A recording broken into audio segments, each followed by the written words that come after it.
Okay, so this is just a head that I'm getting into. It's going to be a high lift head. It's going to be stock size valve seats, 36, 31. Did grind the opening a lot wider, just to open up the base of the seat. There's actually a measurement called distance to turn, which is basically a measurement from, say, the outside of the valve. You measure the outside of the valve, and then you would measure the inside of the valve seat in here, and you subtract the two. So say if the inside of the seat here is 1263, and I measure this valve here, and it's 1417, 1263 and 1417. What you want to do is have less than 200 thousandths. It's called your distance to turn. You want to have less than 200 thousandths distance to turn. So from the outside perimeter of your valve to the smallest point of the restriction in your valve seat, that's called your distance to turn, and you want to keep that under 200 thousandths. Another thing, if you're running stock size valves, when you're running stock size valves, you still need a lot of lift, but you don't need as much lift. But there's just something, I was going through this head, opening up the seats, just putting a nice big 80-degree angle down here, just putting on some new angles with the valve cutter I have, seat cutter, and was just kind of going through, doing some light porting in here, nothing major. This isn't like a total transformation, it's just going to be a big lift head. Did shape down the guide, but what probably isn't talked about enough when talking about porting is your combustion chamber and just how everything lays over. And right here, this is honestly, you can't even imagine. You can just, even on camera, you can see the slope that this is on. And just from here to here, there was a lip here and here of probably the same amount that's like right here. And this is probably, I could tell you what it is. This is just massive, massive machinist ridge. 40 thousandths of material just in your way. So that's just stopping any amount of that flow for the first 40 thousandths of valveless. It's just total obstruction. And back here, I'll put a little light on it. This is such a bright, harsh light. I should stop using this for the videos. This is terrible. Let me stop using that. But I don't know if I can get this even in close enough. Do you see how big that ridge is?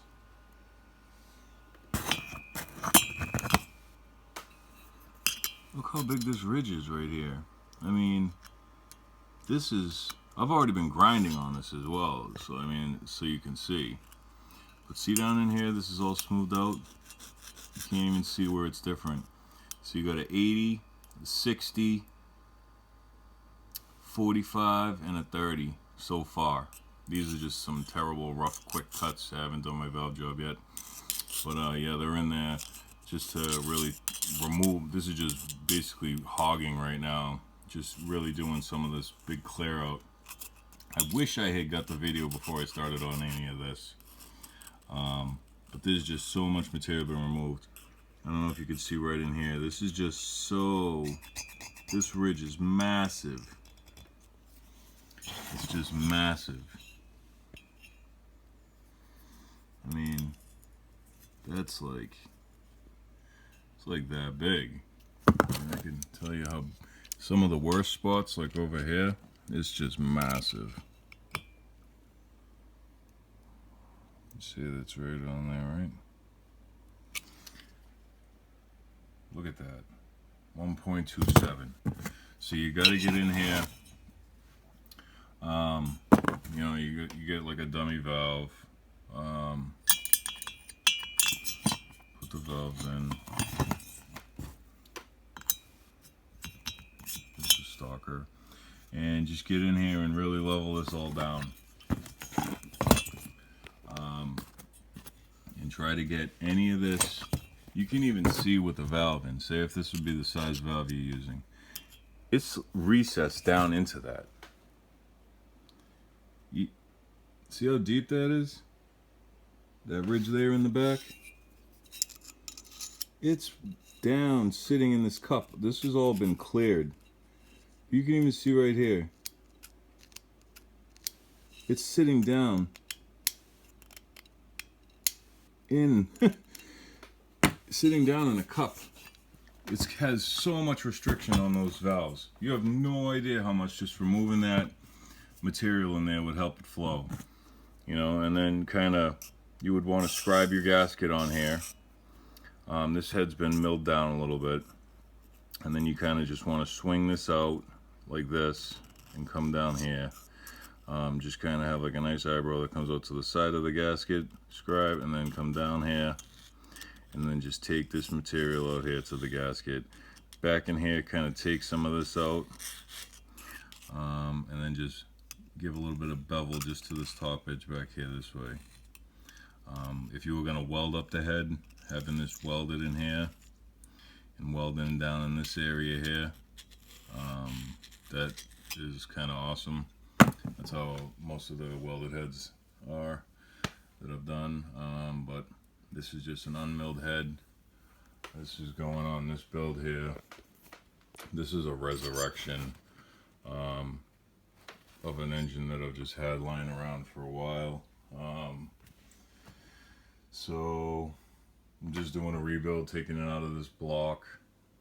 I had that block, so block's getting old, so I just kind of swapped over the block, doing a freshen up on it. But this is going to be the head that I'm going to put on this engine.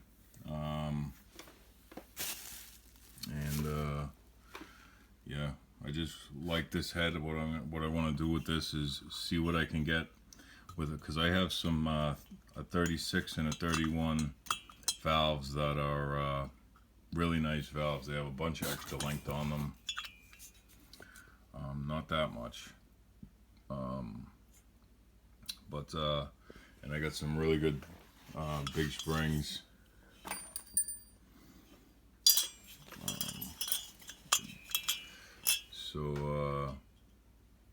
Yeah, I mean, compared to the regular spring, which is here, so that's basically like an NR Racing spring on the left, and this is basically gonna be, so you can see it from that's gonna be the difference in lift. Yeah, so we're gonna go with the smaller valve and bigger lift in this one and see how that works out. I got another head. We're gonna go with 3-to-1 ratio rockers and a 356 lift cam with no, it's a 3, I think it's a little bit over that when I measured it, almost like a 360, and it's gonna have about 280 degrees of duration, so it's just gonna be a massive cam. So I'm gonna need those really long valves. I'm probably gonna have to grind down the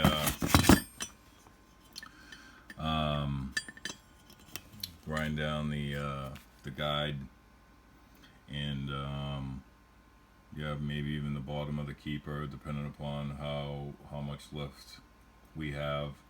That's usually a problem area.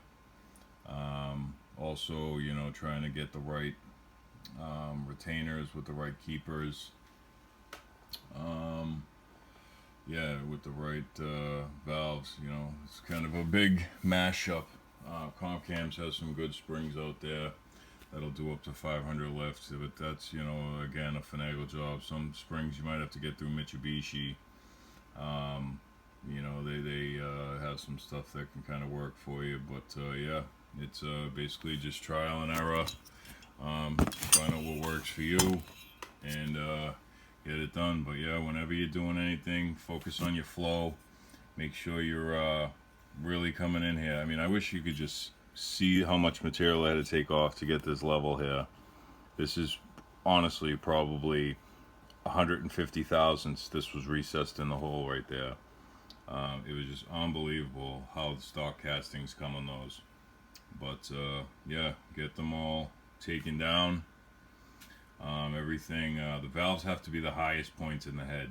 So the valves have to be the highest point. So get that taken down. Yeah, and just right there, that right there alone could increase your flow dramatically.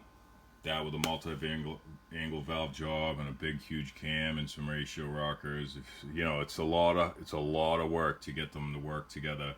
You start dealing with anything over 400 lift, even 380 lift. You get into 380 lifts, 400 lifts, and you over that you're gonna have problems. That's when you really need to know what you're doing and start getting into the pro series. That's when you're getting it. But yeah, I just wanted to show you untrodden.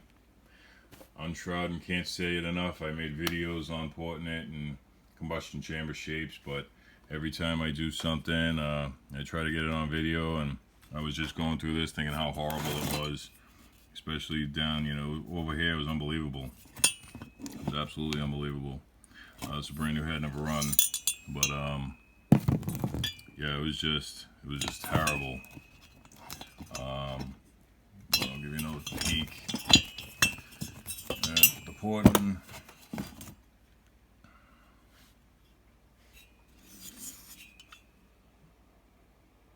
A little bit of epoxy in the back. It's kind of rough as of right now. Need to kind of just be finished in. This is just in a very rough stage. Just kind of ease it all together. Ease it all in there. Yeah, that's that.